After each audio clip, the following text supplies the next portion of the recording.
मुफस्सिल थाना क्षेत्र के पोखराहा गांव में सर्पदंश से 10 वर्षीय बच्ची की हुई मौत। परिजनों ने चिकित्सक पर लगाया लापरवाही का आरोप।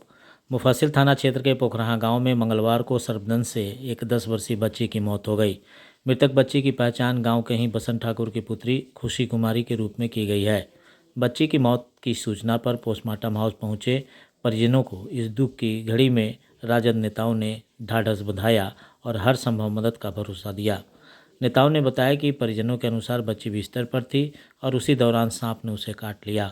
आनन फानन में सभी उसे इलाज के लिए सदर अस्पताल लाए, मगर स्नैक बाइट इंजेक्शन नहीं रहने के कारण उसे रेफर कर दिया गया और मगध मेडिकल गया जाने के दौरान बच्ची की मौत हो गई। राजद नेताओं ने सदर अस्पताल की व्यवस्था पर सवाल उठाया और इसे चिकित्सकों की लापरवाही बताया। उन्होंने मृतक के परिजनों को अविलंब आपदा राहत कोष से मुआवजा राशि प्रदान करने की मांग जिला प्रशासन से की है। ये मुफस्सिल थाने के अंतर्गत कुइवा पोखराहा गांव की बसंत ठाकुर की 12 वर्षीय बच्ची खुशी कुमारी रात्रि में घर में सोई हुई थी और करेंट सांप काट दिया।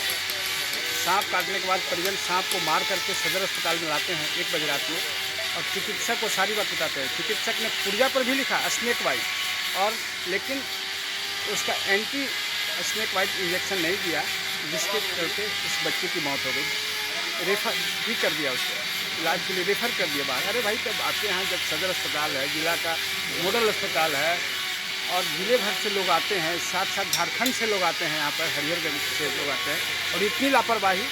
अगर एक और हमारी सरकार जो कहती है कि व्यापक व्यवस्था अस्पताल में है, स्वास्थ्य व्यवस्था, अब दूसरी ओर स्नेक बाइट नहीं रहना, और अगर है भी तो नहीं देना बच्चों को। देख लीजिए, पुर्जी देख लीजिए आप। सदर हॉस्पिटल की जो व्यवस्था है वो बद से बदतर है।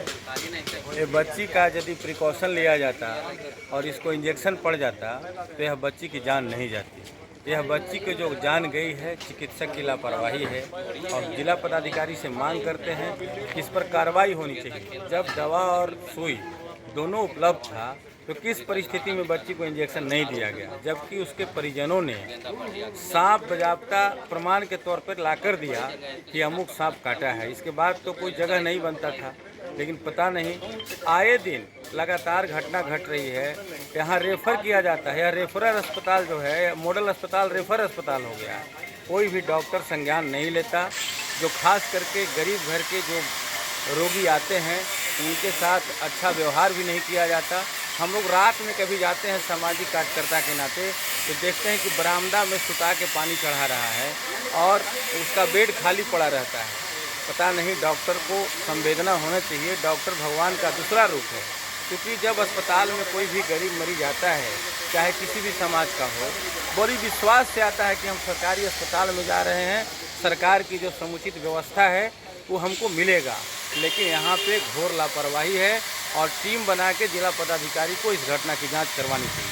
मंत्री जी का कहना है कि राज्य के खजाने पर पहला अधिकार आपदा पीड़ितों का है, उनके परिजनों का है, और हम तो जिला प्रशासन से भी मांग करेंगे और बिहार सरकार से निवेदन करेंगे कि एक भी केसेज में आज भी 2 बच्चे डूब के मरे हैं, एक बच्ची की मौत सर्पदंश से हुई है। मैं सिविल एसडीओ साहब को भी और डीएम साहब को भी संज्ञान में दिया कि इसको तत्काल मुआवजा दी जाए, लेकिन इस ओर ध्यान प्रशासन का नहीं है कि आपदा पीड़ितों को तुरंत उसका मुआवजा राशि सरकार से जो आपदा के तहत मिलने वाला है उसको दी जाए। ये चलते जिले में ये हुई घटना पर आप क्या कहना चाहेंगे? नहीं, ये घटना तो होते रहती है, परंतु अस्पताल की लापरवाही इस घटना में प्रतीत होता है। जो परिजनों के द्वारा बताया गया, खुशी कुमारी के जो पिताजी थे, उनके जो परिजन थे, उन लोगों ने जो बताया कि अस्पताल पहुंचने के बाद डॉक्टरों द्वारा बताया गया, इन लोग जो बताया और बाद में जो बातें आई कि स्नैक बाइट से किया है, इसको काटा है, सांप काटा है। उसके बाद डॉक्टर के द्वारा जो पुर्जा हम लोगों ने देखे, जो इलाज किया गया, उसमें एंटीबायोटिक दिया है, एविल दिया है, डेक्सोना दिया है, बट डॉक्टरों द्वारा ये कह दिया गया परिजनों को कि यहाँ पर उसका वैक्सीन अवेलेबल नहीं है स्नैक बाइट का। और जबकि वरीय पदाधिकारियों से अभी हम लोगों ने बात किया तो बताया कि प्रचुर मात्रा में वैक्सीन हॉस्पिटल में उपलब्ध है। तो ये तो कंप्लीट लापरवाही का मामला बनता है। ये अस्पताल का जो सिस्टम है पूरी तरह से फेल हो चुका है। हॉस्पिटल मैनेजर से लेकर के सुपरिटेंडेंट तमाम लोग लापरवाह हैं, लोग रोज़ मर रहे हैं। इनकी लापरवाही की वजह से ये सदर अस्पताल अब रेफर हॉस्पिटल बन के रह गया है।